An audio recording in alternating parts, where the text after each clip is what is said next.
Yeah, so hi, welcome all uh, to the DevSecOps session. So, my name is Rameshwar, and we are. This is our third event in a series of like a ConnectTech community group, wherein we are talking about different tech stacks, but with and mostly to the cloud engineering, DevOps, DevSecOps. But but ConnectTech is not limited to only DevOps or cloud engineering. We will be having sessions on the multiple topics as well as we go in future. But overall agenda is basically to give back to the community from where we learned over the years. Uh, like we are attending different conferences or either as a speaker or either as a participant. We learn a lot of things out of those. So now what our goal is just the same way, whatever way we can contribute back to the community with our learning, with our experiences. We are trying to do that, and in this journey, uh, definitely everyone is welcome to come and join our hands in terms of being a speaker or attending, being a participant as well.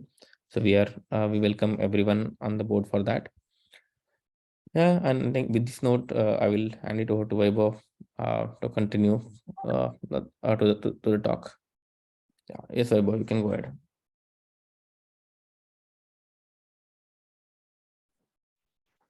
Right. So thanks, Ram, from the for the introduction. First thing is, am I audible? Am I audible clearly? Yes. Yes, Vaibhav. Okay, perfect. So uh, we'll just get started. And regarding questions, if anyone have any questions, you can put that in meeting chat, or I'll be asking about the questions in between. Whenever this logical end of or logical end happen for the particular session. Okay, so but feel free to ask the question. That is one thing. Second thing is I may switch the language in between because since it's like a DevSecOps is really very vast topic, big topic.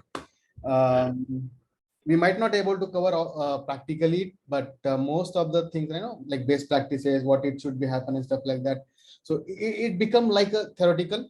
I'll try to make it more interactive, but yeah, I mean it's from both sides. So feel free to ask questions, raise your hand if something really bothering and you don't want me to continue or move ahead. Just raise your hand and we'll stop and take the questions. But um, otherwise, you can just pose the questions. Okay. In the chat meeting, I request whoever can answer the question, please feel free to answer that. We have Mangesh, Ram, other team members as well, so they can also help in the answering. Okay, so let's get started. To start with, I would like to thank this ConnectTechGroup, which helped to give me this session on the broader forum. I continue to talk, but this public session are very less limited. So I get chance to talk with students, colleges, and stuff like that. But with the expert people, look like this is my first talk. So yeah, thanks ConnectTech group for giving me this opportunity. RefactorQ is the firm organization that continuous support this ConnectTech group. Support in the sense last. Vaibhav, if you're sharing some screen, we are not able to see it. Oh, my screen is not visible. No.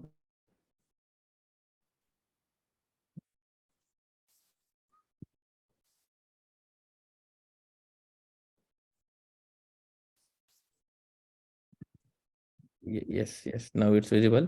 And also, I think there are a couple of members in the waiting room. If you can allow them to. Yeah. I can't see them in the waiting room, but yeah, and under the participant count, you can see. Yeah, I mean, this will happen for some time, guys. Please bear with us. Okay, yes, please. Okay, so Yeah. I was talking about the RefactorQ, right? So it was like our continuous support partner. They help us, build the If you guys remember, right, last time we had this Terraform session, like we have 2 Terraform sessions. So RefactorQ is the one who sponsored us, give us their instance to try out and stuff like that. And I believe they will continue to support us in all the upcoming seminars. With that, I would like to thank my learning partners, my students, my friends, my colleague, mentor, and all the supporters, my IQA group, many of team members are here.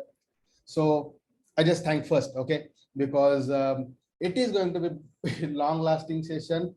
There are many things we want to discuss. Okay, so this is me. So there is nothing much to share about me, but most important thing what I want to share is I like to learn, implement, teach, and when I teach or share the knowledge, I get to learn more. Okay, so let's start. So let's start with the story, right? So how generally it start? Let's talk about the organization, right? Any company. I'll not go with you all MNCs to start with, but in general, what happen is how companies start, or let's say startups start. 4 heads, 4, 3, 4, 2, 3, 4 heads, they just decide, due to all valid reasons, they decide not to work with company and let's start something our own, right?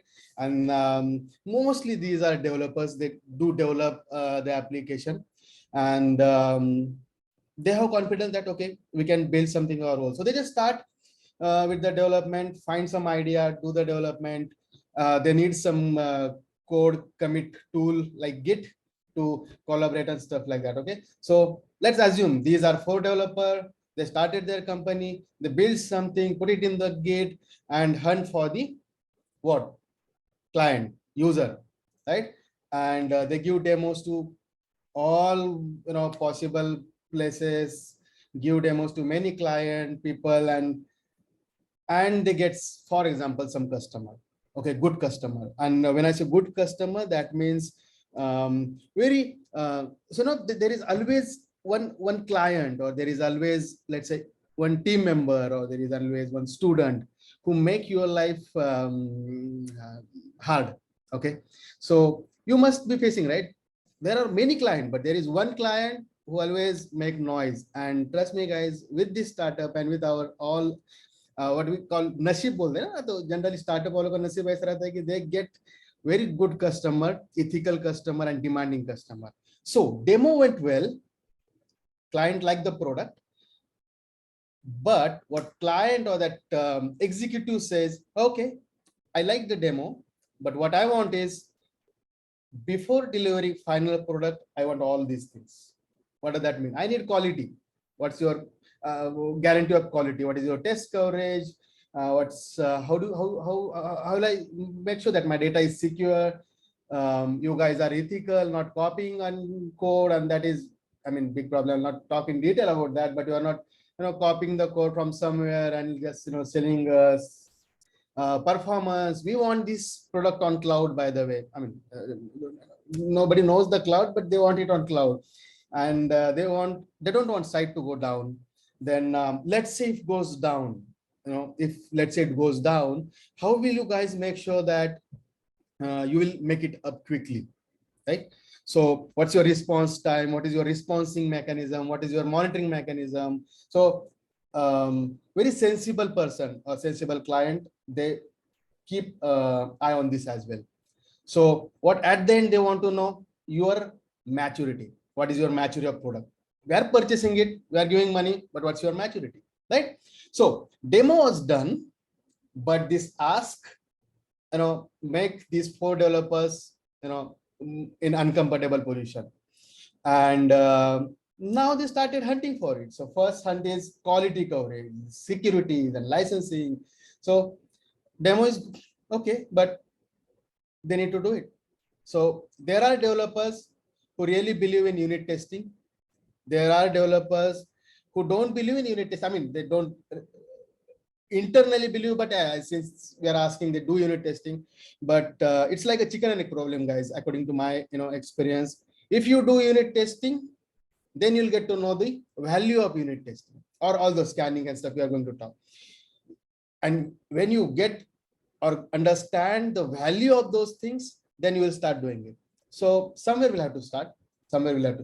So this developer, okay, it's your demand, then go ahead and build it, 4-5 night with sleepless night, they just implement it. And one more important thing, whenever there are sharp minds, experienced people, wise people, they don't want to do all those things manually. The reason is these people will continue to develop the code, right? And the code is going to develop, new libraries they are going to add. So they need automation, they need this testing and security and licensing and compliance and all those things continue to happen for their code, so they can't do it manually, so they automate it. Okay, they automate it by using, Jenkins, GitLab CI, GitLab Actions, or, I mean, there are numerous tools available today, but they do automate it. Who automate this? So does that mean that these guys know all those things? No. I mean, maybe not, but since they have the requirement, they need to go firefight, understand and implement, right? Then deployment also, they need to start doing deployment. So till now they might be doing some deployment demo on, let's say, one of the machine or some server or somewhere like that. But if they want to give demos going forward to the client, and we all know demo time things break. So if they want stable environment, they need to create one more. They want their client to start using it, they need one more environment. So having multiple environment and all those deployment with these modern architecture, we'll talk about that modern architecture in few minutes.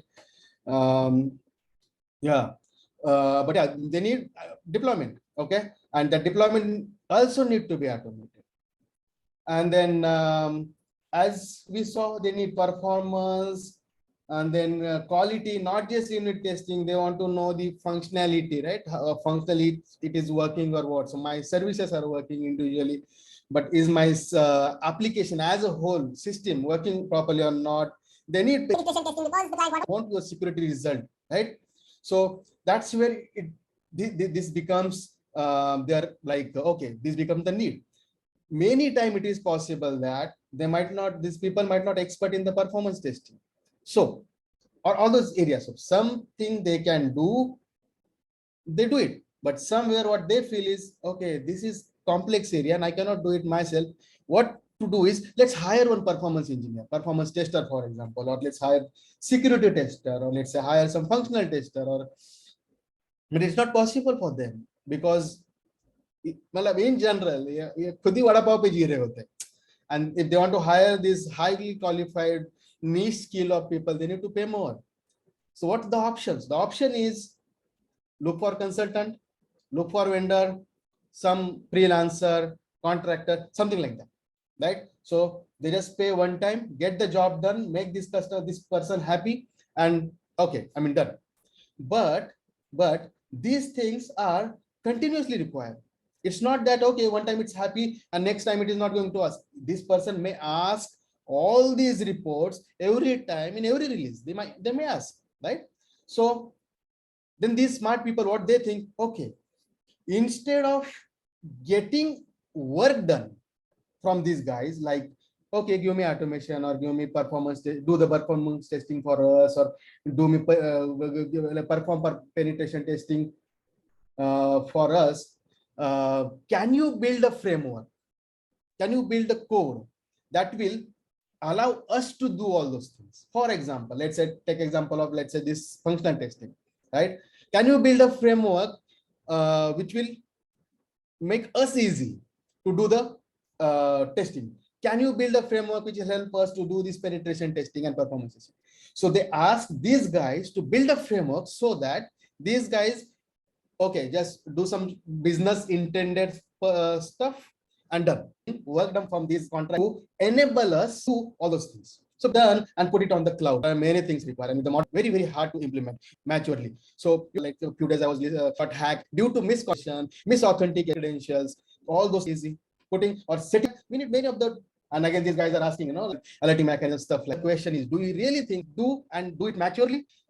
It's not like again similar model. They say that, okay, we need all those stuff so that addition if required, right? So they are not becoming enablers. Why we all, I mean, these guys, this stuff, because they want everybody's happy. No, they want it is like Okay, so thing here to understand consciously developer are not expert. They seek help. Now, these stuff, for example, they want to create new case or something like that. What they guys created and committed in Git product, their projects are not expert in the project or code. In fact, driving on the business. Okay, these guys are using code to dig into the code, get understanding of vendor, but at least what is needed for their product things they should be able to do by their end. There is no, so what these guys need to do, let's say they want CDN to be set up on the cloud. So what do these vendors and say that, okay, but till Sunday, Saturday, Sunday, happen is if there are multi time is also increased. So if we are dependent on some domain, so all the code and their own, and eventually this stuff, and they are good at complex, how a startup company detail, but this is how they transform automatically. But in big giant, right, big companies, it's not easy. I mean, big companies, they are already have, in the big companies, they already have development team, then operation team, support team. So what do you think, if there is some some issue happen, who will look into those? This guy will look. Who will fix? These guys will fix. Who will deploy code? These guys will deploy the code. That's how the startup work, and that's how the small teams work. But in the big organization, that's not the case. They have different teams: developer, support, operation, deployment, DevOps, and stuff like that, right? And then if those big company, big giant want to use this model, then they have some different path to do it. So it's like a natural transformation, and this big giant want to do migration projects, modernization project, and stuff like that, right? We all hear those terminologies. So, and then they just start putting, okay, guys, we need to do it. Why we need to do it? What we need to do it? What is the benefit? What are the challenges? All those things, put into the slides and then get explained with the team member, and then training and stuff happen. But this is natural transformation. How that migration happened for big giant, and the question I just asked, right? How those, what can be the answer of those? We'll just look at in few 4-5 slides. Will be theoretical. We'll get the question on this in few minutes. But let's complete couple of questions, right? Couple of information. So first is need of DevSecOps. Why need this DevSecOps? Okay. So first thing is improve communication collaboration. चार ही लोग थे उधर कहा उधर तो communication collaboration वो साथ में ही बैठते थे. But these are big companies. Yeah, I mean they need communication and collaboration. And if any one of you is already working in this stuff, and looking at the way work happen, there is lot of miscommunication happen, confusion. This person is waiting for that person, and that person need information from that person and that team, and there is lot of such stuff happen. So if you want to improve the communication collaboration, we need DevSecOps. Shorten and faster development cycle. Client need it quickly, and all those things happening that. Improve the resource management and the understanding of the system as a whole.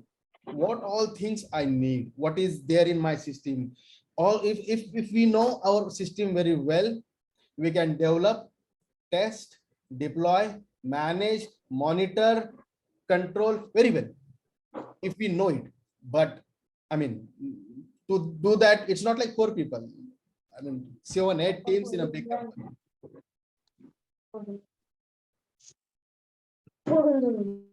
Okay, so that's where companies say that, oh, we need improve understanding of system as a whole, and we want to achieve agility, reliability, security. Yeah, we want to achieve that for sure. This is the need of DevSecOps. Okay. But what is DevSecOps actually? So is that a team? Is that a methodology? No, it's culture. It's culture. What is this culture? The first slide we saw, right?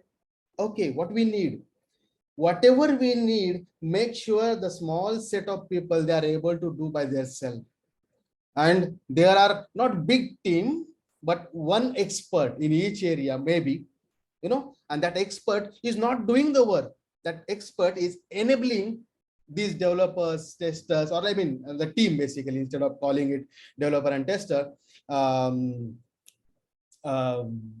This expert just enable them to do all that job.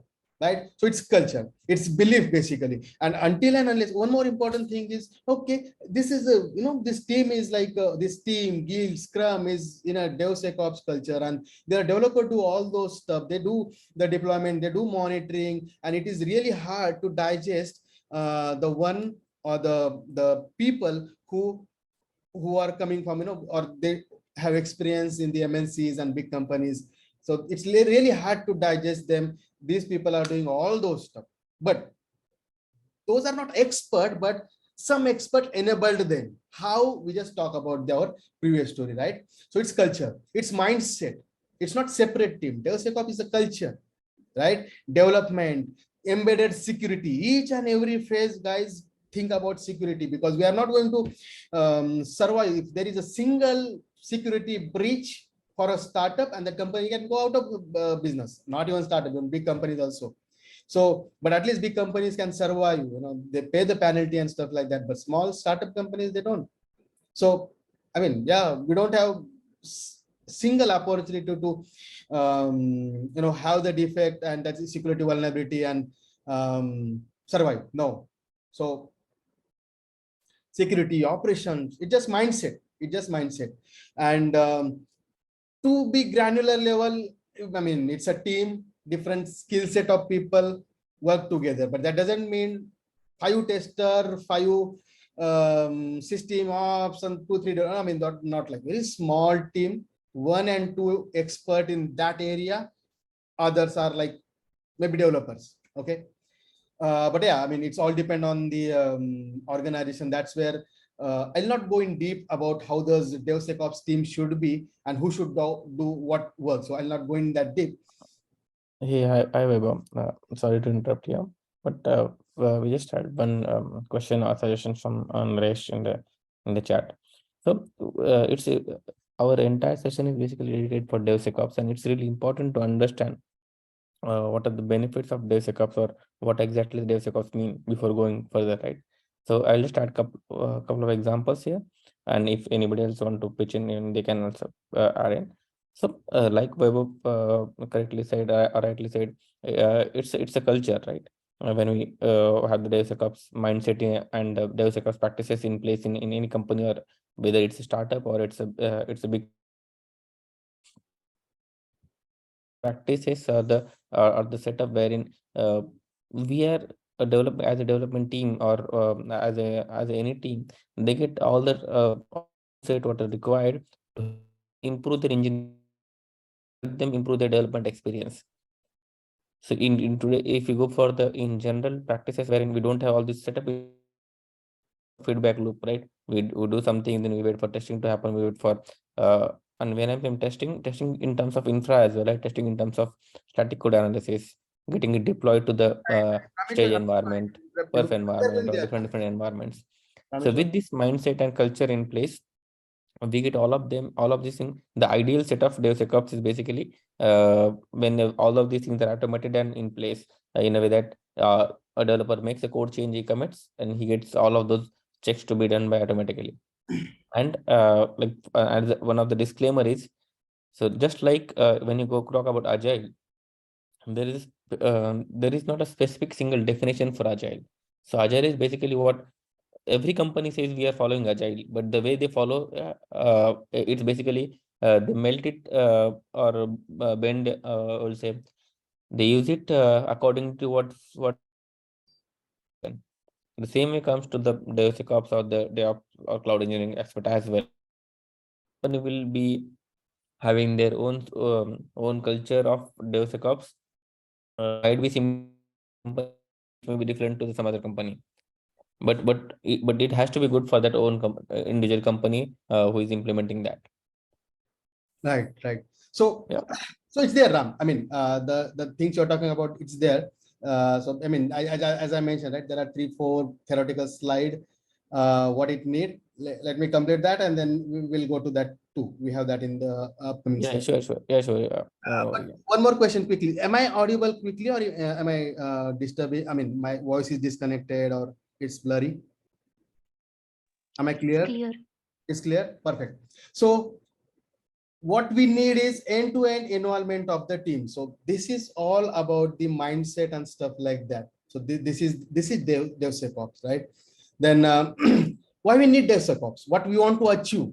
We want continuous development, continuous integration, continuous testing, continuous deployment, monitoring, continuous feedback, continuous operation, and site should be operative enough. Those should not go down. So this is what we want to achieve. Okay, there is a one question always in our mind: continuous integration. I did not mention here continuous delivery, but continuous integration, continuous delivery, and continuous deployment. So what's exactly difference between them? What is integration, delivery, and deployment? Okay, so we will cover that in few minutes. Let's move ahead.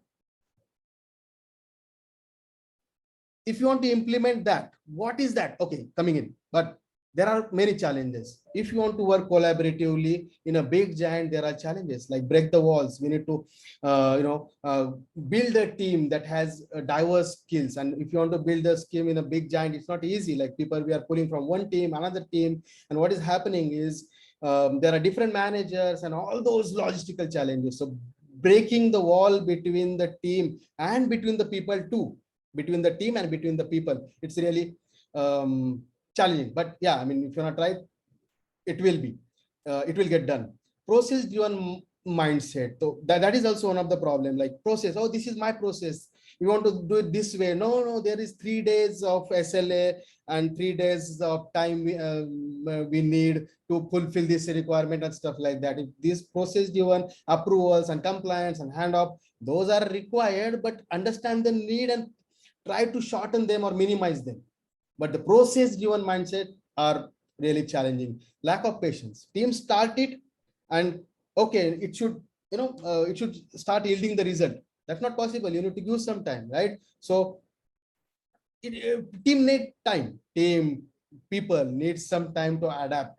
So lack of patience is the challenge. Lack of continuity. Sometimes we do it, sometimes no, go in that route. So it's easy to shift route. So that is also challenge. Lack of work in progress visibility. If you want to achieve that, we need to see what is being developed, what is being pushed, what is there on production, how the things are working. All those monitoring, alerting mechanism has to be there. So these are all the challenges we need to solve if you want to go into that mode.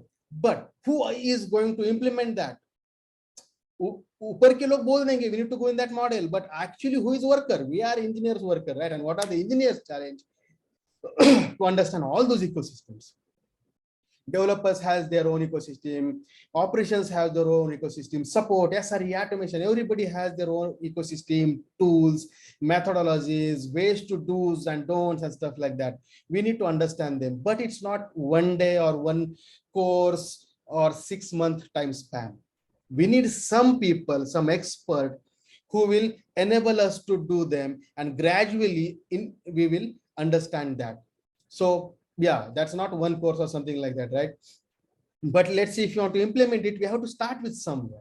We as a big companies, or let's say small companies, let's see if you want to go in that culture where we will get all those benefit that we talk about, right? If you want all those benefits, we need to start with somewhere. And let's say if you want to start somewhere, how do we start, right? I'll spend some more time here. Like we need to define our objective, what I need to do.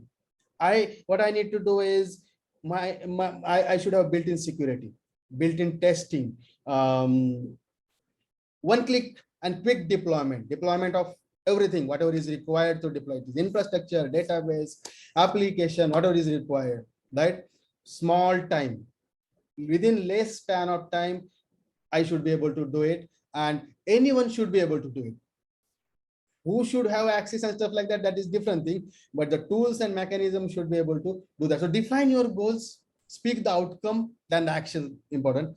Define the implementation model, desired state, what we want to achieve. So we'll talk, we'll see one of the desired state or implementation model. And I generally feel don't start that as a project. For example, oh, this is my modernization project. In 1 year, I'm going to modernize my whole those application into this. This may work sometime, but I feel it's like most of the time it's failing, because let's say if you start a project and everybody is doing that business start kicking or pushing you back and saying that, okay, that is okay, but these are new features client needed and stuff like that. So it's really hard for you to get dedicated project and dedicated hours to do it. You need to start with business. So you just, okay, this new requirement came in, start putting in this implementation model. Okay, you need to start with the BAU, business as usual, with the delivery. Start in parallel. I mean, both are like same. Don't complete this and then no. Start in the parallel. Then only we'll be able to do it. Else, such modernizations or the migration project get stopped soon. I mean, it's depend on the culture, leadership, but yeah, it happens. And keep celebrating the milestones, because what happens is if you just keep do and we don't see the outcome, then that's challenging. So we need to keep seeing and showing the outcomes. Okay. So before going into the implementation model of DevSecOps, what we need to understand is what all things we need to do. I mean, let's say I need pipeline and scanning and stuff like, okay, but why you need, what's your application demand? What kind of your application is, right? So we need to understand that what are the modern applications today, and then we should be able to talk about the how do we support these application by all those things that we discuss, right? DevSecOps stuff. So we need to understand the modern architecture, application architecture today. So it's like a just generic architecture, and these things are required, okay, in general. So there are multi customers, like mobile devices we support, web, REST APIs and stuff like that. Then we need CDN, static site content, CDNs and API gateways. We need load balancing. You guys must have heard, I mean, you guys are working also, like there are microservices where Kubernetes being used. We need monitoring and logging and database also. We need some cache, not just database cache everywhere. We need cache. So we need distributed cache. And then database are like, again, read database, write database to improve the performance and segregation of functioning, right? So this kind of service oriented microservice oriented architecture is there. We need various kind of different kind of data stores, key value, document to be, all those things we require. We need the secret managers. Where do we keep our secrets, right? So we need the secret manager. And then on the performance side, how these applications should communicate. So one thing you must have heard, like event-driven architecture, right? So on that side also, we need the message queues so that multiple services can communicate with each other or share the required data using messaging queues like Kafka, stuff like that. And then with these modern applications, we need various third-party integrations as well, because we cannot build everything required for our application, like push notifications. If you want to send some push to our applications like Android, some we need SMS services, email services. We want to push our application, mobile applications to the stores. Then we need those integrations. Remember the last point that executive was asking, how will you guys know what's happening? You respond to the failure. First thing, how do you know the failures and stuff like that? So what we need is, we need the dashboards where you can see what is happening in the stuff. You need to know how your user is behaving, what all features are being used, more and most and least, your web monitoring. If something goes wrong, you should have alert and stuff like that. Okay, so this is like a quick overview of modern architecture. I try to put many of the stuffs here. I'm assuming, you guys, I mean, most of you guys know it, and some of you might have just heard of this stuff. So we just one architecture. And also remember, like the let's say what happened if whole system down. So this is also required, right? Multi-region. You can see here, like it's like I'm just demonstrating region 1 and region 2, exact same replicas or similar, mostly same replicas will be there in another region too. And there will be replication between these two regions. We need region switch. Whole lot of stuff is required. And I mean, it's not easy for one person, 2%, 3% to be expert in all those areas, right? So we need some expert in each areas in team, and then they enable other team members, right? So this is modern architecture overview. Before moving ahead, before moving to the desired state of DevSecOps, anybody have any question or anything that is I did not explain well? Any question? Am I going fast? Is it making sense?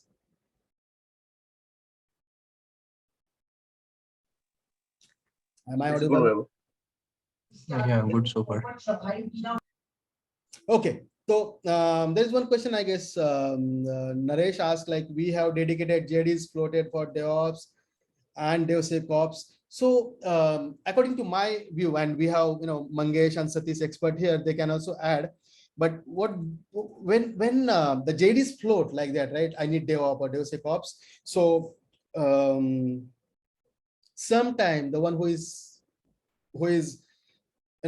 throwing those JDs, they might not understand the enablement part. So everybody don't understand the enablement part, right? So there are smart people who do understand that, who believe in that, they work in that, and then they believe. But yeah, so that is one angle to it. They might not understand. And second angle can be they are looking for a person who is expert in these areas. Like the one expert, I call it, yes, in the next implement. Let's go in that implementation model, for example. So I call it, okay, it's so, okay. We'll talk about, so SRE is something, for example, SRE, or let's say DevOps, whatever you want to call to that specific person, but who knows what is cloud, how to install applications on cloud, irrespective of it is elastic store, distributed cache, storage, database, irrespective of that. That person knows cloud, that person knows how to install the application, how to manage the credentials, how to isolate the services, for example. That person knows the stuff. So yeah, so there are two angles to it. One, they might not know what they are doing, and maybe the second angle is they need some person who knows the cloud and knows how to do all the stuff configuration perspective.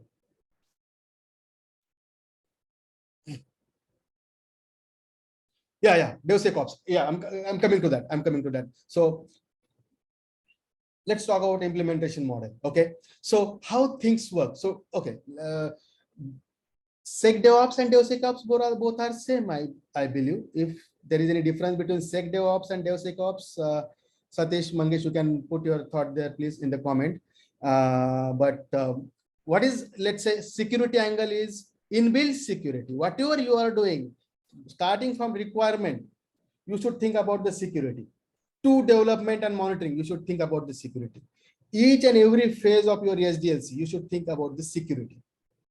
Right? That's where the security word is in between DevOps. But how to achieve that? Now let's look at the implementation model.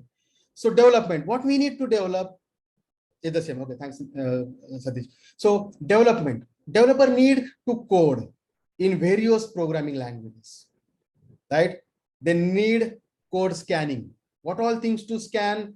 We'll talk about that. Security perspective, licensing perspective, many things are there. Vulnerability perspective, and stuff like that. We will talk about it. There is one more slide. So developer do the code, and whatever code they do, whatever third parties libraries they use, whatever Docker images they are creating, all those need scannings. Okay, we need to put all those tools in place in that.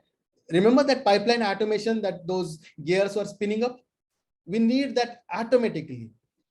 We need, so developer do the coding, they need to do scanning. They are also responsible to do the development. So DB first approach, right? So developer today don't just do the Java coding, they also need to know the knowledge, they need to have knowledge of database, right? So how to do my deployment? how to create table, how to create columns and all those stuff, right? By using, there are some tools like Liquibase. So they need to do the DB deployment. I mean, the deployment may come later, but they should code for it. Remember, enablement. They should code for it. Developer should be able to write what all tables I need to create in a code and commit into the GitHub or Git repository. And then at the time of deployment, those should get created automatically. So DB deployment, application deployment, where we need, where understand the Kubernetes, right? We need to create the Kubernetes files. Then also infrastructure changes. Developer need infrastructure changes. Developers need infrastructure change, not exactly infrastructure changes, but they need to use those tools to make those changes. For example, Terraform. Why, for example, developer will need Terraform? Let's assume for one of the service, let's assume one of the service, new database need to be created. For example, developer will go in this infra project and say that, okay, in the, let's say, property file, add one more name to the script and say that, okay, now this database will create. And who created those script, who created this infrastructure scripts, DB deployment script, those enablers, those experts, these guys will create a script and they will say, developer, whenever you want to create new database table, for example, there is a property file, just append the table name. Whenever you want to create, let's say, Kafka, right? Let's say messaging queue, Kafka is one of the example, let's say. So that expert guy will say, okay, I have created a script, guys. Whenever you want to create new topic, whenever you want to give the permissions, publisher or subscriber to any service, you don't need to run those Kafka CLI. You don't need to run those Terraform CLI. What you can do, just go into this property file or JSON file, mention that this topic need to created, these services need this access, let's say publisher access, these services need consumer access. So these expert people do this project and enable developer to make those changes. Enable developer to do whatever desired changes required for the development perspective, from the application perspective, right? So there are many things like some we use those stores, for example, let's say what S3 bucket, for example, right? We want to push our images and documents in that bucket, and one service need that S3 bucket. Who will create that S3 bucket? Go cloud console manually? No. Use Terraform. Who will write that TF file? Developer? No. Those experts will write that project, say that, okay, if you want to create bucket, in this property file or JSON file, put the name of bucket. And whenever this my script run, automated script run, all those database will be created, all those buckets will be created, all those topics will be created, right? That's where the automation those experts need to do and enable the team. Similarly, Prometheus, we need the Prometheus configuration in our application startup, or let's say Kubernetes file. Who will do that? Developer will do it. Who will enable it? Those experts. And those experts, I call it, let's say, SRE, DevOps, whatever you want to call it. But this is the expert who knows the Terraform, those scripting languages, automation, cloud, and you just, okay, expert, what I need is, what I need. For example, I need secret manager. Okay.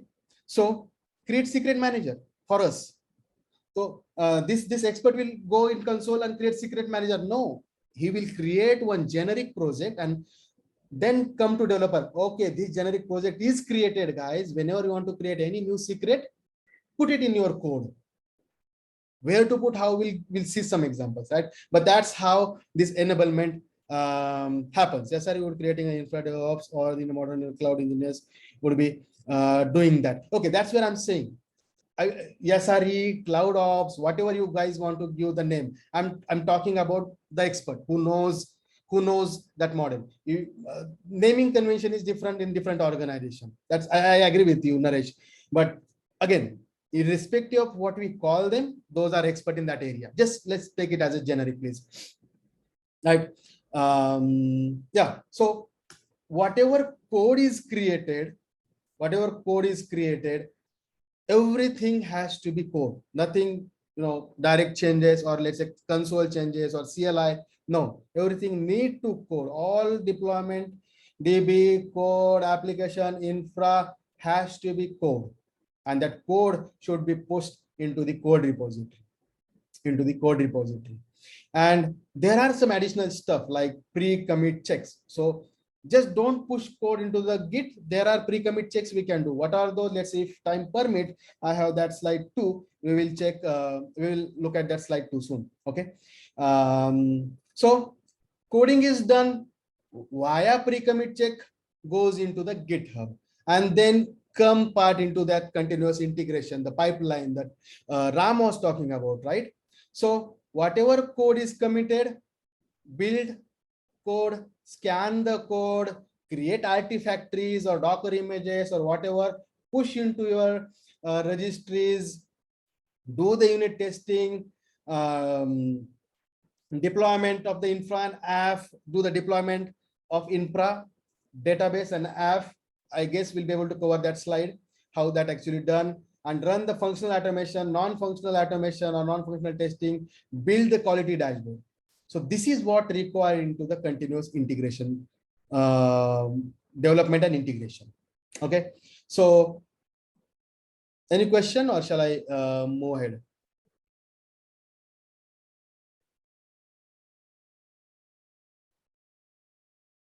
Guys, is this making sense or I mean, I am lost or you guys are lost? Anyone can just give the feedback, please. Anything you want me to repeat? Okay, perfect. So development, SCM, continuous integration, and then come into the deployment and monitoring, system monitoring. If something breaks, we need alerts. Then the maintenance of the server and stuff like that. That is something that ops people or like one dedicated person who can do the automation of the required stuff and can help here. Again, I'm so sorry, I'm again going back to the who will do what, but this is what is also required in deployment and maintenance and monitoring and stuff like that, right? And then there is infrastructure, cloud, and someone who need to maintain this cloud, write the scripts. Those might not require for the developers, but it is required to set up the environment, right? So this is how I feel one of the reference model can be. There can be differences, but this is what I can put on the slide, where I feel this part should be integrated in the teams. This part should be done by expert. This one maybe, these two parts, this orange part and this red part. Okay, this part can be integrated in team and almost everybody should be able to do it after enablement of this expert. You call it SRE, DevOps, whatever you want to call it, right? Okay, before moving ahead, any question?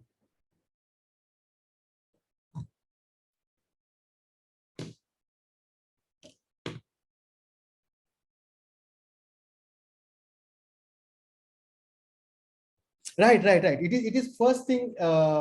It should be first thing. Without infra, we cannot start the development. I agree with that. It's just that I start with the SDLC, and how I imagine is like okay, I'm doing development, SCM, and then deployment. Infra should be first. I'm agree. I may switch that here for sure. That's correct, Naresh. Anything else? Okay, perfect. Let's move ahead. Then let's deep dive to the couple of topics. That one of the thing Ram was talking about, right? Static scan. What all things we need to scan? We need to scan for the coding practices, not just for the application code, but we need to scan our infrastructure code as well, like Kubernetes, Terraform, all those code. Also need to scan for the coding practices. I mentioned some tools also there, if you want to note that, or the slides will be shared with you. Then secure coding, is my code is secure. That is also scan. Is we knowingly, unknowingly, we use many of the libraries today, many of Docker images today, and we don't pay much attention on its licensing. So we need to pay attention on the licensing, because someday some person may come to you and say that, okay, you are using my library, but this is not free of use. If you are using it for commercial or business perspective, you have to share the profit, something like that. So that is also important thing. And then Artifactory and container scanning for vulnerability, open source, third-party library, and stuff like that. So this all needs to be plugged into the system. So when I say security start from requirement analysis to development to infra to the system testing and stuff like that. That's where that security is important term. Pre-commit checks, there are pre-commit checks we need to, it's good to have. And these are, by the way, deep dive slides. I may deep dive for a few more slides. So feel free to interrupt me now if you have any questions. But whenever we are committing code, right? So before code landing into the Git repo, before code is pushed into the Git repo, there are few things we must need to check. Let me tell you, for example, one of the mistake I did was I committed my AWS keys in my GitHub. Okay, and I was very new, and so what I did is, I committed it. I got alert from GitHub. It's like public repository. I got alert from GitHub saying that look like you committed AWS credentials, and he gave me the path. So GitHub, even if for open source tools, GitHub scans those stuff, right? And then what I did is, okay, I go there and I delete that keys and push the code.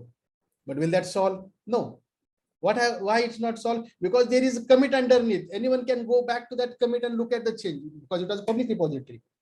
So unknowingly, unintentionally, we don't want to push some specific kind of code or files into the repository. And that's where these pre-commit checks come into the picture.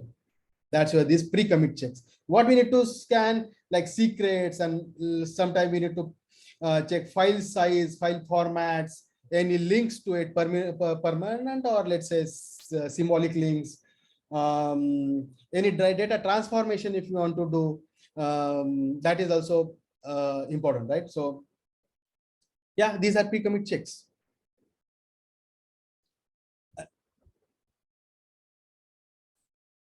Yeah, no need to, sorry, you may want to add virtual image next to Docker image from the where in this slide, Naresh?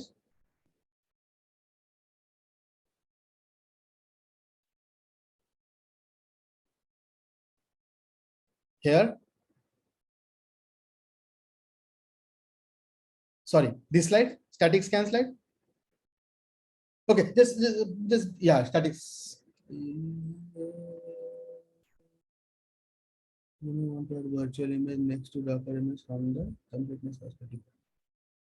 No worries, no worries. So yeah, pre-commit checks. We should have all those pre-commit checks inbuilt. Right. Then unit testing. This is most important part. Everybody knows, everybody does, but I'll just quickly complete this slide. So let's say from API perspective, what we need service level. Okay. Yeah. Thanks, Anil, for that. Sec DevOps. Actually, I was not aware of that. Sec first. I mean, the word and their meaning, right? I mean, security first approach. DevSecOps, development first approach. Sec DevOps, security DevOps first approach. Okay, thanks, Anil. That's where, share knowledge and you'll learn it. Good. So unit testing, right? So service level test cases, DAO level test cases, controller level test cases. And I'm not sure if, yeah, I guess Priya is there. Priya will disagree with me, this DAO level unit test cases. But yeah, I mean, if you feel it's required, it's adding value, yeah, add it. Then UI level test cases like component binding and attribute directives and pipes. I'm not expert in UI. I just, did some research when I was doing research for UI unit testing. So I am not implemented yet, but hopefully someone might have already done it. So testing is getting done here, right? Unit testing, but the important aspect, what I feel as a test, I spend a lot of time in testing.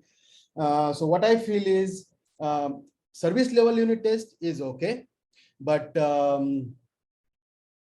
all these unit test case should cover those screen validation, field validation, all those combinations. So functional test engineer and developer should sit together and decide the level. So they should decide all the test cases that they want to run and then segregate. These test cases should automate at unit level, these at service level, these at controller level, and these remaining are at the system level by using all those Cypress, Selenium, rest assured and stuff like that. API, I believe there are very less kind of scenarios we might need to go out of unit tests, but yeah, I mean, it's depend. And there are a couple of principles here for unit testing. It should be fast execution. And I mean, so unit testing seems like small topic and well aware topic, but if you consider, why it's not going back? Okay, if you consider that modern architecture, just think about this. Unit testing is so difficult here, where you have multiple your application is dependent on some another applications, and those run in the container, and there is cache and stuff like that, so it's not easy to implement the unit testing. So that also need good amount of time and thought process. There are a couple of principles like faster text execution, optimize checkpoints, text public APIs, avoid private methods and attributes. I mean, yeah, mock the external connections, optimize test writing, execution environment, optimize execution environment, write independent test method and stuff like that. So there is blog. So I'll just take 2 minutes here. So since we are talking about unit testing or internal API testing, so from a performance perspective or from a unit from function as well. So the fourth point, what you mentioned, the mocking the externalities. So I will just add a bit more insights on that. So we often come into a scenario where everybody is talking about microservices, right? So nowadays, if you talk about application, it may have say a different web microservice for user management, for login, sign up, forgot password, and maintaining the session.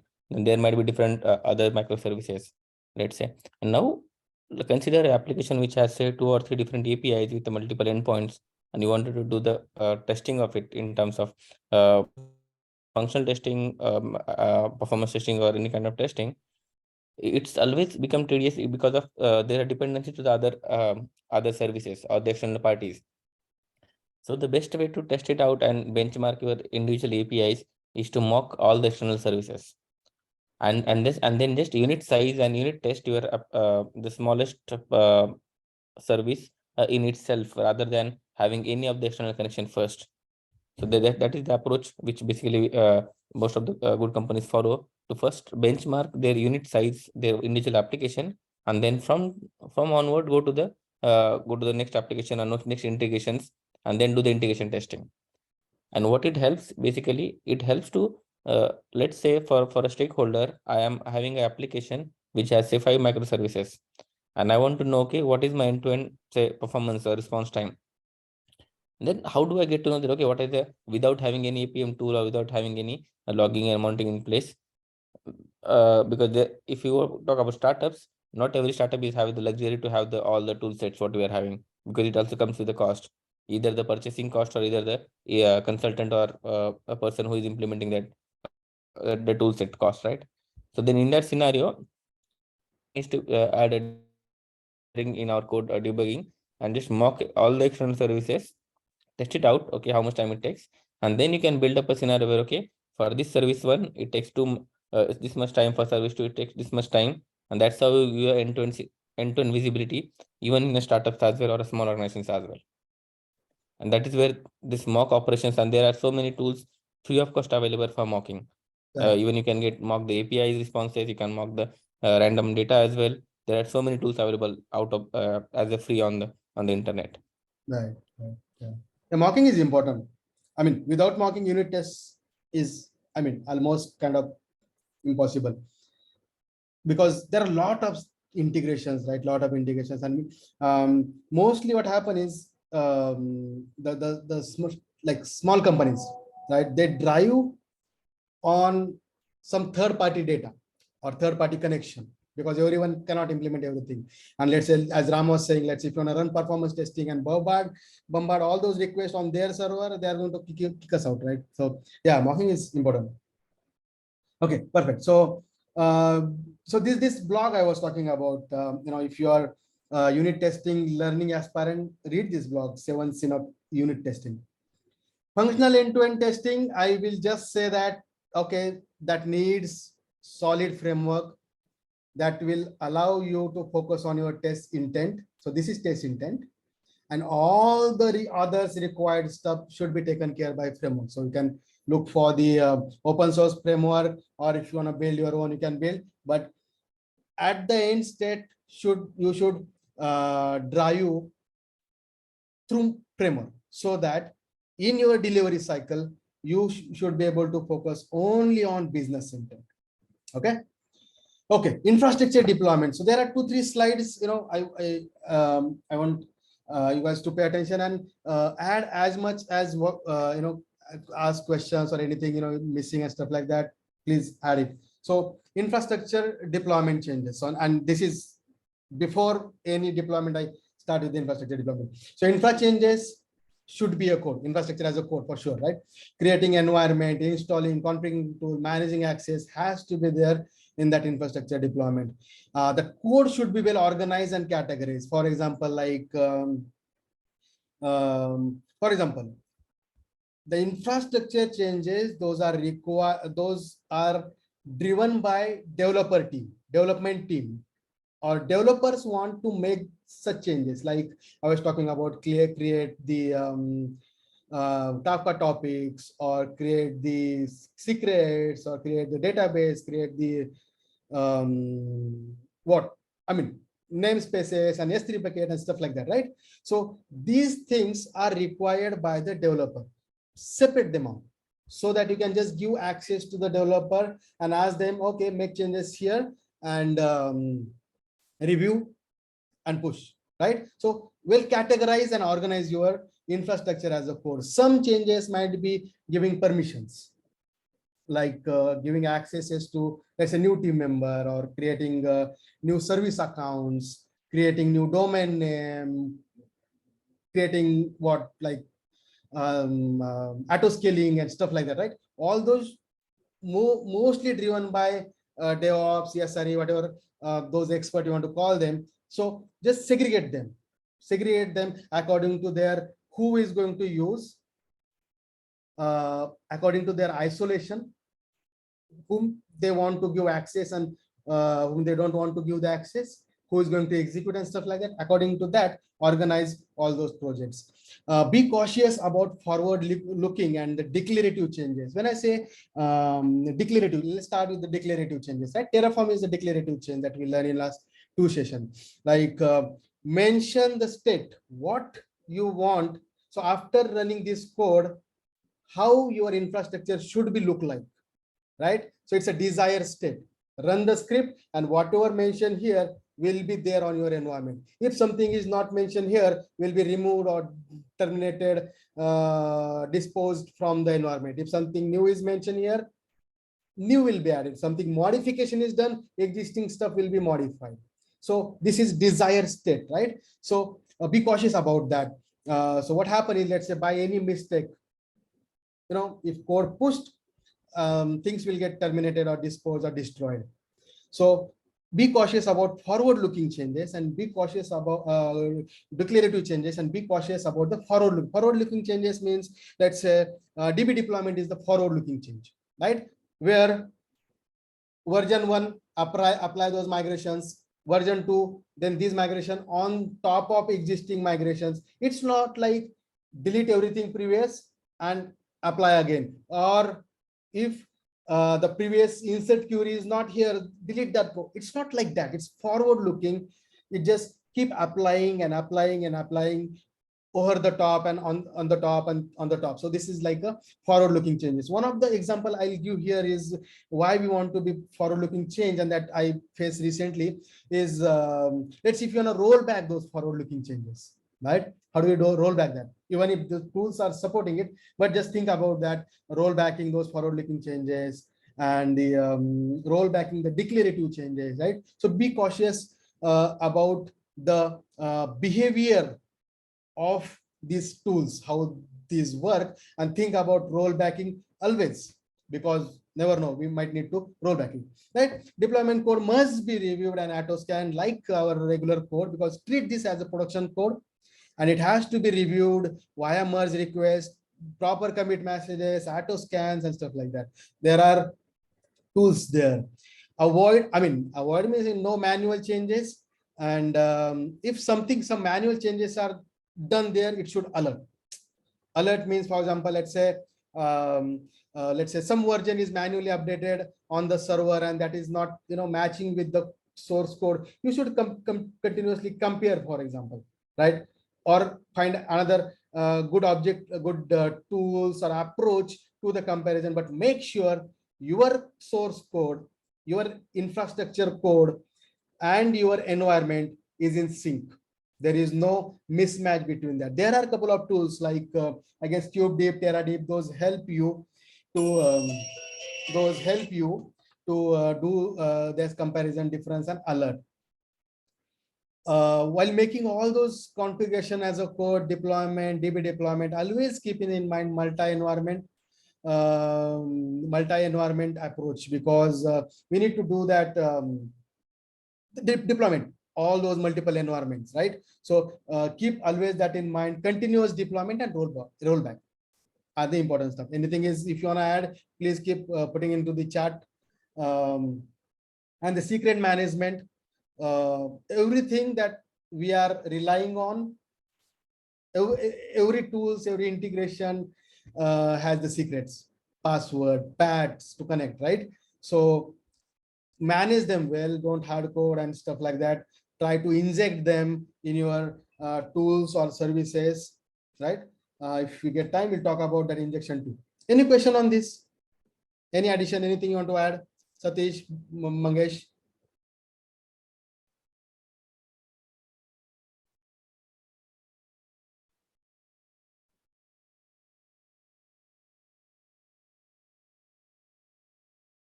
Okay, perfect. So I guess that is good. So here is just one representation I put here. There are multiple tools you can use. Every tool has its own purpose.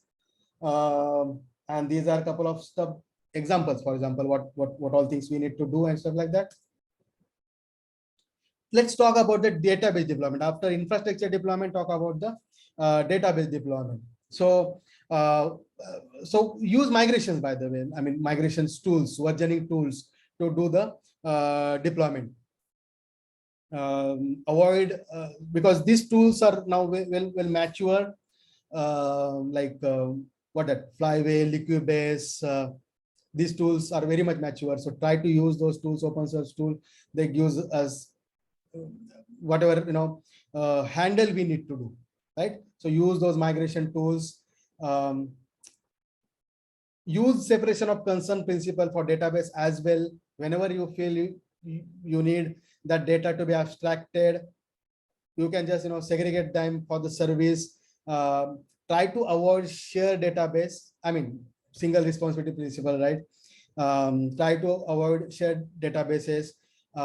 Segregate your database deployment or the database deployment script on the basis of whether it is like administrative change or development related change, right? So database creation, deletion, maintenance, let's segregate them so that no one will tinker or accidentally make any change or accidentally run anything related to that. So it's again try to segregate them.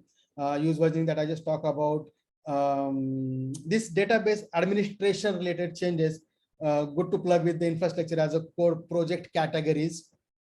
Then DB changes should be part of application or service deployment. May not be in same project, but developers should have access to put some initial data, create tables, column, and stuff like that. So DB development related changes should be part of the application service or should tied with the application services. Development migration should be well defined, like what to write where, right? And the I'll show one. I have one project there, and the rollback. This is important stuff, guys. So rollback we need to consider. So let's talk about quickly application and service deployment. So application deployment should be automated and versioned. So today most of the teams are already using Kubernetes, and those KTS files are also in SCM. So that is being used. There are tools those help us to do the deployment, like Helm and other tools. Then decide your deployment approach. Do you want to push the deployment, or do you want to implement a service that will pull the deployment change from your GitLab? For example, let's say if you want to deploy some versions, let's say on UAT environment, for example, right? So you just go ahead and update the UAT tags somewhere, UAT version somewhere, or branch somewhere, and one service will continuously look at the repository and see any change. If found any change, they just pull and apply. So that is like push the changes, and the pull the deployment changes, pull the changes and apply. Pull deployment or push. Do you want to trigger it? Okay, go and run those, let's say what, Kubernetes file, right? So define what you want to achieve. I mean, what is your approach of the deployment? Each developer should maintain the deployment code for their service, or I mean, it's like, as I mentioned, right? It should be enablement. So developers should be able to maintain their service deployment code. It should be reviewed and auto scan too. No manual changes, and if anything diff is found, it should be alerted. Again, it's like same. Keep multi-environment continuous deployment and rollback strategy. And then the testing the deployment and config always help. Make sure you test your deployments. Deployment code, should the deployment be part of the same pipeline which is deploying application artifact? Yes. So infrastructure, database, and services should be part of the same pipeline. And what infrastructure I'm talking about? Again, the infrastructure that is I mean everything. I suggest like every infrastructure, database, and services should be part of same pipeline. Now there must be question like who will apply those change? Who will apply those change? Who will say yes or no is like question. For example, let's say even if you are talking about continuous deployment, but on production, I was watching that yesterday. That guy's who's that? Alex Zoo's video yesterday regarding the deployment, and he was also agreeing that okay, continuous deployment. Even if we do automation, pipelines are there. Deploying via pipeline automatically on the production is like again. Little bit far for many organizations, right? So it's all depend on organization to organization. Does anyone need a click or specific team? They need specific team to click and approve the deployment and stuff like that. So approval and those things are like compliance and policy and process stuff. According to the technicals, I mean, just from the technical angle perspective, yes, pipeline should have all those deployment. And as you mentioned, infrastructure should be first, database second, application third, and testing. So Vaibhav, sorry to interrupt you here. So there is one question from Naresh here, right? In terms of when we talk about. Can you come again? Question which pipeline of the deploying or not, right? So my opinion here again. First of all, it's contextual. When we talk about whatever practices we are talking about here, it is basically a kind of a general practice what based on what our experience is like, or maybe we have gone through, or somebody other have gone through, and this process or this procedure is applicable for maybe 1 or 2 organizations or 10 organizations. So every organization is a different, and every team is different. And so, and there are different contexts. So when you talk about CI/CD pipeline or database deployments, or whether it's a one-step approval or two-step approval, or whether it's a without approval, developer can directly commit to the production as well. So all those things will vary based on the application context and based on the company context. What culture a company want to have, and what are the processes each company is having. Let's say a classic example, there is an application which having a web iOS, right?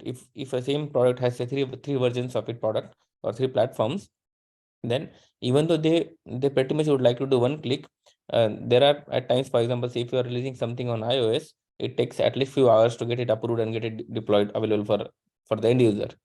So even though we have all the automation in place, you will still be have to wait for the like Apple Store to approve that you release. So this is just one of the example. And coming back to the your point, Naresh, I completely agree with your point. If there is a dependency on database side, or if you are having making any change to the DB plus our application code as well, everything has to be part of the same deployment. Right. Generally, we call it as a deployment runbooks.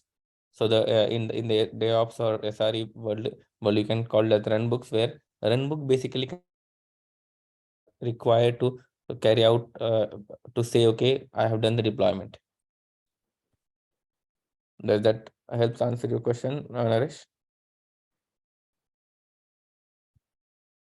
Right. So, but yeah, in nutshell, yes, the deployment, each and every deployment should be part of the deployment pipeline, Naresh. And I mean, the continuous integration pipeline and integration and deployment, those are maybe two. So when you refer the application artifacts, right, you mentioned that deploying application artifact.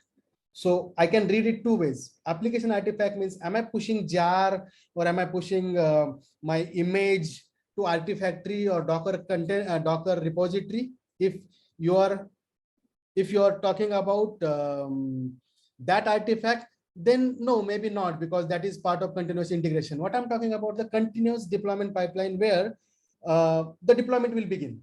Okay, so there is a pipeline. We just say automatically after the integration, after the continuous integration, continuous testing or automated testing, if things are good, then trigger the deployment pipeline. I'm talking about that deployment pipeline. And in that deployment pipeline, yes, infrastructure changes, database and application code has to be there. If organizations are mature enough to go and do automated deployment, do it. If organizations say that no, there has to be some review to be done, so deployment pipeline, they should have that review phase as well. We did implement that in the review phase as well. Okay, so this is going to be applied, let's say Terraform plan or Kubernetes plan, something like that, right? And approve and go. Now your question is, the second question is, what if the DB migration fail? If anything fail, stop the pipeline. Anything fails, stop the pipeline. All the dependent phases should be well defined. That's why I said infrastructure, database, and application. Infrastructure fail, stop the pipeline. Database fail, stop the pipeline. Application fail, stop the pipeline. Fix it. If you can't fix it, kick the rollback. Kick off the rollback, right? But yeah, I mean, if you have any more things in your mind, Naresh, that please share. So that's how the okay. So test the deployment as well, and deployment and config. So there are tools that you can do the testing. Let's say Cube test was there for the Kubernetes deployment file testing. I don't remember the Terraform testing tool that I did explore, but I somehow forgot. If anybody remember, just put that in. How do we test the Terraform code? There are some mocking tools as well, right? So yeah, but please make sure that those testings are in place, because let's Terra test. If you wanna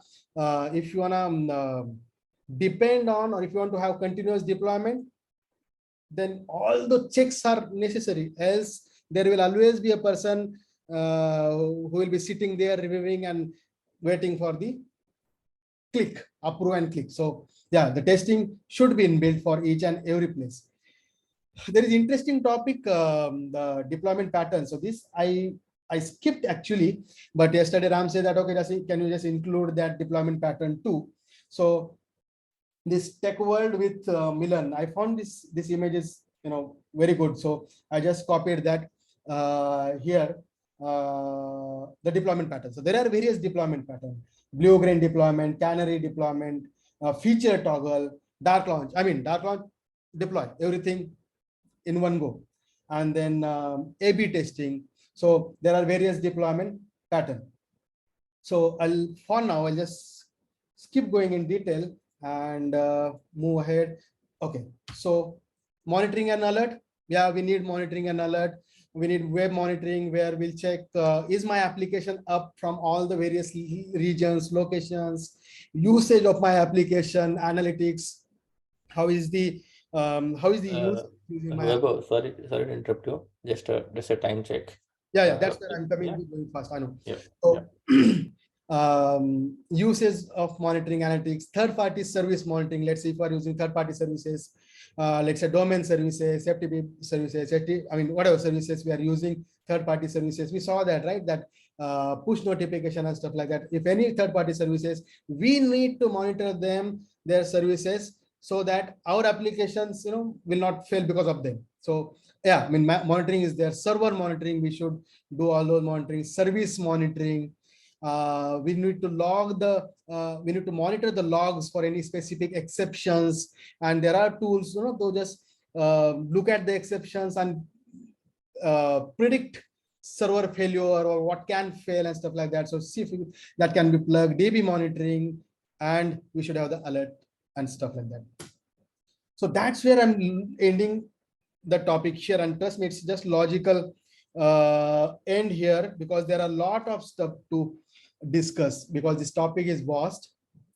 The audience current state of knowledge is kind of unknown, and there is a lot of diverse perspective in this topic, but I try to put as much as generic I can and try to create contents. Okay, I'm not sure how efficiently I could deliver it, but I try to create good contents, and we'll share these slides and the recording with you. I'm just stopping here if you have any questions. So first of all, thank you very much, Vaibhav, for taking this session, and like you mentioned, so see, nobody's having everything or knowing everything out of the world, right? So it's absolutely fine if you're not able to complete completely all the things, and nobody expects that way, right? So everybody, so the whole purpose of this session or this Connect Tech meetup group or any other meetups what we are having, like we are having Anil here as well, so they are also running Atlassian user community group.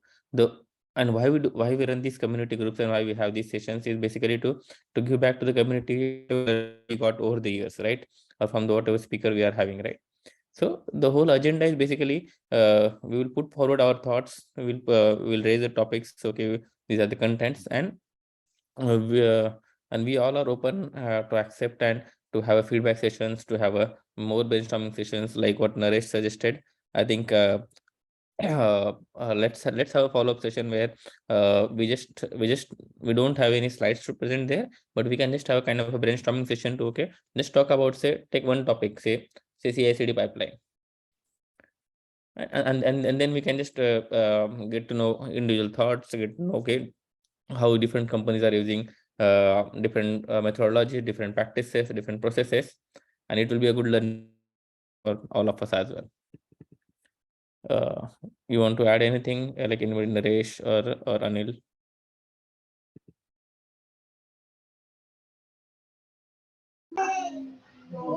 No, it looks fine. Thanks. So you covered most of the things. Definitely, perspective is different because everyone has pipeline different. Yeah, the nature of application is different.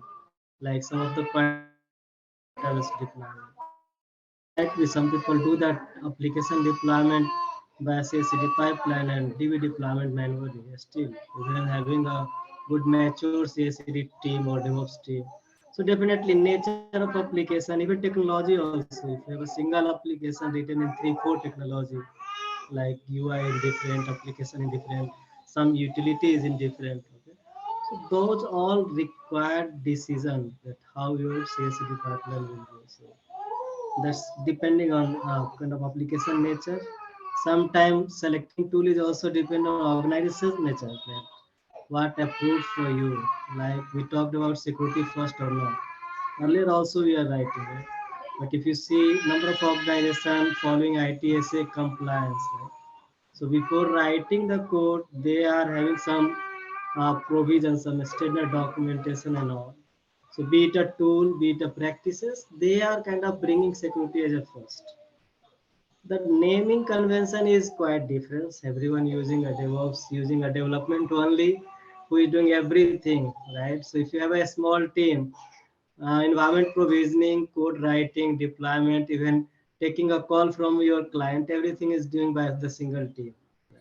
The Yeah. nature and definition and designation depend on your company structure, Right. what level of structure you have. Yeah. That's how we understood. But yeah, definitely Yeah, all definitely, and I completely go your point, Anil. So, like you rightly said, it all context driven, right? So, for example, say when if you go back just 5 years back, there was a lot of buzz. Okay, DevOps engineer, cloud engineer. Then people started to say, okay, how many DevOps engineer will be there, right, for the job roles, and people wanted to have some promotions. So there are some provisions are companies are doing for the sake of managing their headache. For example, I have say 10 DevOps in my team. It's an example. I want to promote everybody, but it's not practically possible, right? Then what I do, okay, let's create layers, okay? DevOps engineer, cloud engineer. Now, recent trend is platform engineer. End of the day, all these are the kind of a subset or superset which are with having the overlapping boundaries. So we call it as a build engineer, we call it as a AWS ops engineer, we call it as a deployment engineer. And if you look at, so all of these are kind of doing some part of the whole journey, right? From building, taking your code to the production. And we just divide for the sake of depends on the company context, company size. For example, say if we talk about Verizon Current, like for where I work right now, it's like in our team from a DevOps category, we have 4 different teams. One team is only for as a build engineer to support the development team. One team is only for managing the CI/CD pipelines. And one team is only for handling all the AWS tickets. Right. For example, say AWS ticket, I mean, we have a lot of person on board. We need to create IAM role. We need to mm, access cross account. We need to create one role. Right. If you like, it depends on company context. Whereas if you talk about the smaller startup organizations, like we both, me and Anil, we came from the Taviska Solutions, which is now JP Morgan. There, we grown from 150% to now 1,000 people team. But there, when we were there 2 to 3 years back, it was like I was the only person who is managing end-to-end performance testing in a 250 member team. And when Anil sir was there, it was like there were less number of people, and they were managing end-to-end tasks with a single developer doing deployment. He's doing code reviews. Yeah. He's taking the client calls. So Right. it's always a context, right? Yes. Yes. Yes. And I mean, as team member grows, responsibility distribute, and that distributed responsibility unknowingly create the compartments. So yeah, that's challenging. But yeah, definitely we need some like agile coach, right? So we have agile coach concept, but I guess we need some DevOps coach as well. So what I would recommend, like everybody, if you can you can always follow Anil on the LinkedIn. They are keep on arranging Atlassian user meet groups, which are basically targeting the agile practices, targeting the how do we use Atlassian products for to streamline things. That will also help everybody to gain more expertise and more knowledge. And in general, if you have any questions here, and if anybody is having doubt, like in terms of what should be the practice followed, feel free to comment on the Connect group chat or on the LinkedIn. Reach out to us. Like you can reach out to say Anil, Vaibhav, me, myself, like, or even Naresh, right? Just reach out and just ask your questions, and we are happy to schedule a call and just like session like this or the weekend, and we can brainstorm further. All right? one more thing, Ram, if you allow. So Yeah. we have in-person event in February 11 for same topic. So if you are in Pune, do join us. We can talk in person. Same topic we have DevSecOps and best practices and tool chain. So probably we can connect both the discussion, the Vaibhav presented and the Yeah. one we can talk in person. So if you have time and interest and available in Pune, we can join there. We can have a ConnectTech also presence there. So Yeah. probably we can Yeah, definitely. Please make most of this session, because having in-person session is always good to have. You can spend more time and more ask more